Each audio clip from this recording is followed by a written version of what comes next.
Okay, guys, 51-year-old old boy, David, they call him. And this is his first time on Street Beefs. We're going to cover two of his matches. He's taking on a guy named Texas, who's not 51. So, David's very smooth in his movement. I don't know if he has any taekyon or is it taekwondo or is it just straight up MMA training. Oh, good head movement. Look at that. Dude, and then he followed up with great kicks to the leg. Dude, that angered Texas, right? Fighters sometimes when they're angry, they are deadly, but they also don't defend themselves. So when they get angry, they have to breathe, watch for their telegraphs like that. And then you just have to fight even smarter, right? You don't want to get angry with them. You don't want to go into their territory. See, notice David is still working on his head movement. Good head movement. Look at that. Ooh. He held his back for a second and then said, I can kick you in your legs. So one thing that David has to be careful with his head movement is sometimes you dip a little too down and get kicked, right? Look at Texas with his mouth guard hanging out. Yeah, look at Texas's mouth guard hanging out. What is going on there? So I, of course, have braces. So I would rather wear a mouth guard. In fact, if a mouth guard can help my teeth, I just wear a mouth guard all my life, man. Protect your teeth, right? And yeah, anyways, back to the fight. So what old boy David is really good at is he's not afraid to scrap, right? That's how you get him.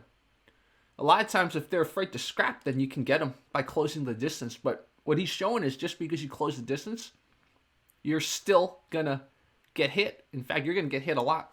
I like that both of them are having fun. That's really good. Round 2, fight. By the way, shout out Face in the background. You see Face right there? Still with his head movement, with his footwork. Texas has a little bit of a telegraph with both his punches and his kicks.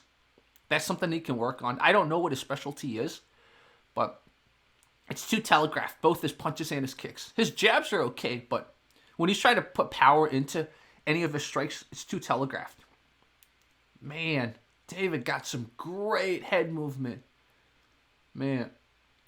Oh, look at that. I love his ankles, but ooh, you see, that's the one thing. He does have his hands sometimes too low. Ooh, no, I was just saying his hands are too low, and then he freaking knocked the guy down.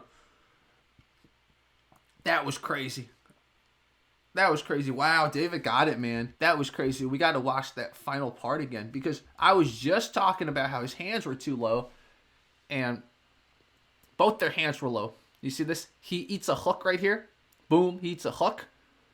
Wobbles him a little. I think Texas gets a little too confident. Look at his hands a little too down. David has his hands a little higher. Look at that head movement. Boom, right there. So he actually ate a punch, but David, it's the second hook that was the exact right timing. Oh, gosh, ouch. Yeah, you gotta be careful, man. Gotta be careful. Make sure to press a like.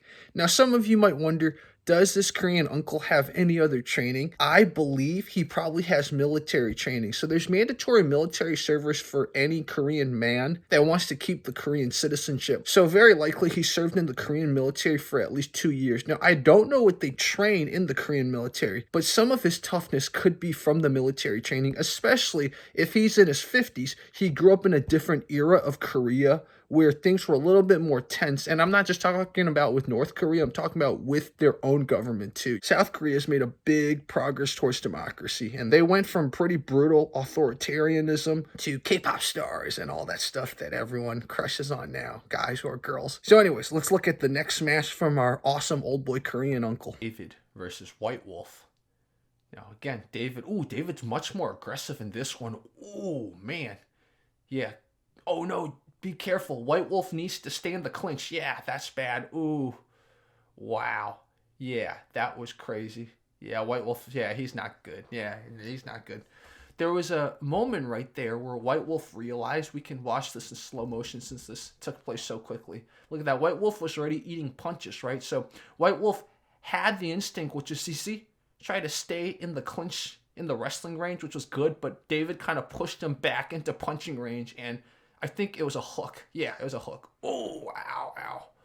Oh, man, White Wolf is like, I do not know what hit me. That is crazy. So for those of you watching, here's a fun question. Who would win, our Taekwondo uncle or our old boy uncle? So if you guys don't know who Taekwondo uncle is, I have him featured a few times, and I'm going to interview him soon. So old boy uncle here or Taekwondo uncle, who would win? All right, make sure to share, make sure to press a like if you haven't already, and just let the YouTube algorithm know that you like my stuff and you want my stuff recommended more. Now, if my stuff was recommended to you and you're not subscribed, feel free to subscribe. Free country, but I think you're going to like what we have in store. All right, guys, talk to you soon.